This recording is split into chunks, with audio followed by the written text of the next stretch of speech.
السلام علیکم ورحمۃ اللہ وبرکاتہ۔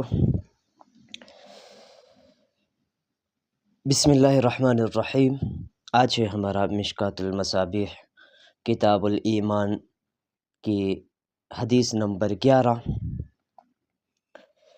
وعن ابی موسیٰ الاشعری قال قال رسول اللہ صلی اللہ علیہ وسلم ثلاثۃ لهم اجران رجل من اہل الکتاب آمن بنبیہ وآمن بمحمد والعبد المملوک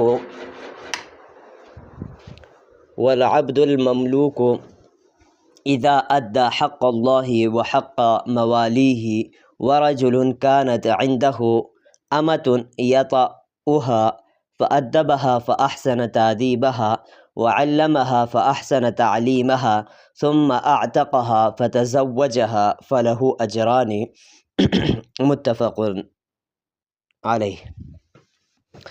ترجمہ کو دیکھیں۔ حضرت ابو موسیٰ اشعری رضی اللہ تعالیٰ عنہ سے روایت ہے کہ نبی کریم صلی اللہ علیہ وسلم نے فرمایا ثلاثۃ لہم اجران، تین شخص ایسے ہیں جن کو 2 اجر ملیں گے۔ رجل من اہل الکتاب، نمبر 1 اس اہل کتاب یہودی یا عیسائی شخص کو، آمن بنبیہ جو پہلے اپنے نبی پر ایمان رکھتا تھا، وآمن بمحمد اور پھر محمد صلی اللہ علیہ وعلی آلہ واصحابہ وسلم پر ایمان لایا۔ والعبد المملوک دوسرا اس غلام کو، اذا ادى حق اللہ وحق موالیہ جو اللہ کے حقوق بھی ادا کرے اور اپنے آقاؤں کے حق کو بھی ادا کرتا رہے، ایسا غلام، اس کو بھی 2 اجر ملیں گے۔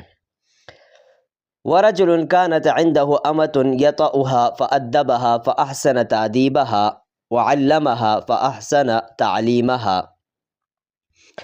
تیسرا اس شخص کو جس کی کوئی باندی تھی اور وہ اس سے صحبت کرتا رہا، پھر اس کو اچھا ہنرمند بنایا، پھر اس کو خوب اچھی طرح تعلیم دی، ثم اعتقها پھر اس کو آزاد کیا، فتزوجها پھر اس کے ساتھ نکاح کیا، فلہ اجران اس شخص کو بھی 2 اجر ملیں گے۔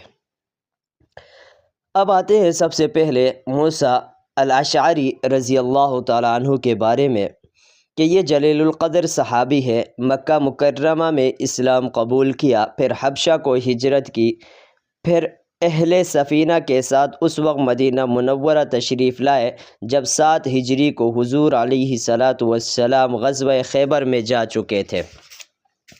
حضرت عمر فاروق رضی اللہ تعالیٰ عنہ نے آپ رضی اللہ تعالیٰ عنہ کو بصرہ کا گورنر مقرر فرمایا، اور جب عثمان رضی اللہ تعالیٰ عنہ شہید ہوئے تو آپ مکہ مکرمہ چلے گئے اور وہاں پر 52 ہجری میں انتقال کر گئے۔ اب آتے ہیں حدیث کی تشریح کی طرح کہ 3 قسم کے لوگ ایسے ہیں جن کو قیامت کے دن 2 اجر ملیں گے۔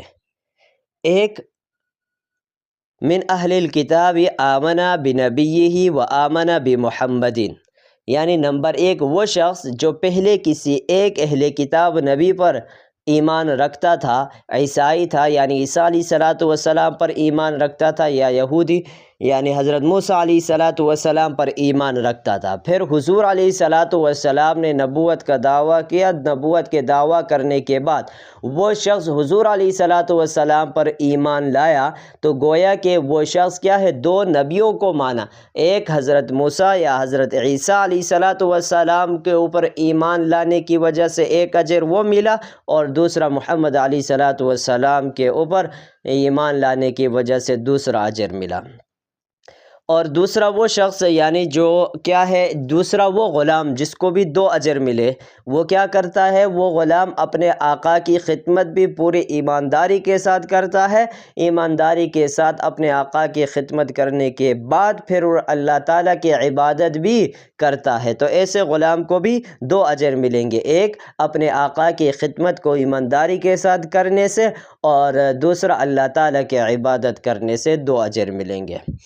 تیسرا وہ آقا جس کا کوئی باندی ہو اور وہ باندی کے ساتھ صحبت بھی کرتا ہو، یعنی یہاں پر صحبت کی شرط اس لیے لگائی کہ صحبت کرتا ہو ایسے باندی کو کیا کرے، اچھا تعلیم دے، اچھا ہنر سکھائے، باادب بنائے، پھر اس کو کیا کرے، آزاد کرے، پھر اس کے ساتھ نکاح کرے۔ ایسے آقا کو کیا ہے، ایسے آقا کے لیے بھی 2 اجر ملیں گے۔ دوسرا تشریح اس کا یہ ہے کہ یہاں پر صحبت کی شرط اس لیے لگائی کہ اگر صحبت کر کے ایسے مؤدب بنایا، پھر اس کو آزاد کیا، ایسے کے ساتھ کیا کیا، یعنی 2 اجر ملیں گے۔ اگر بغیر صحبت کے یہ سب کچھ کر دیا تو پھر وہ تو نور علی نور ہو گیا، وہ 2 اجر ملیں گے ہی ملیں گے۔ یعنی یہاں پر آقا کو 2 اجر اس لیے مل رہے ہیں کہ ایک یہ ہے کہ اس میں 2 باتیں ہیں، ایک یہ ہے کہ اس کو بہترین تعلیم دیا، ہنر سکھایا اور باادب بنایا، اس لیے 1 اجر یہ ہو گیا، دوسرا اجر آزاد کرنے سے ہو گیا۔ بعض محدثین یہ فرماتے ہیں کہ یہاں پر 1 اجر اس باندی کو آزاد کرنے پر مل رہا ہے اور دوسرا اس کے ساتھ نکاح کرنے پر مل رہا ہے۔ اب یہاں پر یہ بات سمجھ میں یعنی سوال ذہن میں آ جاتا ہے کہ 2 اجر کیسے ملیں گے، 2 اجر کیسے ملیں گے؟ تو اس کا جواب یہ ہے کہ اصل ثواب سے زائد ہے، یعنی اصل ثواب جس چیز کا ہے، ایمان لانے کا جو ثواب ہے عام مسلمان کو ملتا ہے، اس سے یعنی ڈبل اس کو ملے گا، اس سے ڈبل اس کو ملے گا۔ یعنی ایک ایمان لانے کا اپنا ثواب، ایک جو پہلے اس نے نبیوں پر ایمان لایا تھا اس کا الگ سے ثواب ملے گا۔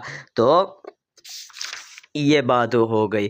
یعنی ایک شخص یہ ہے کہ اگر وہ کیا کرتا ہے، دوسرا جواب یہ دیتے ہیں کہ اگر ایک شخص کیا ہے، ایک نماز پڑھتا ہے اور اس کی کیا ہے، حضور صلی اللہ علیہ وسلم نے ارشاد فرمایا ہے کہ جو شخص کیا کرے، یعنی ایک نیکی کرے گویا کہ اس کو 10 نیکیاں کے برابر ملتے ہیں۔ تو یہاں پر بھی کیا ہے، ایک نماز پڑھی اور وہ 2 کے قائم مقام ہوگی۔ تو عام لوگوں کی ایک نماز اگر 10 کے قائم مقام ہے تو ان کی 20 کے قائم مقام ہے۔ عام لوگوں کا ایک روزہ 10 کے برابر ہے تو اس شخص کا ایک روزہ 20 کے برابر ہے۔ یہی عمل، یہی قاعدہ، تو یہ بڑی فضیلت والا ہے۔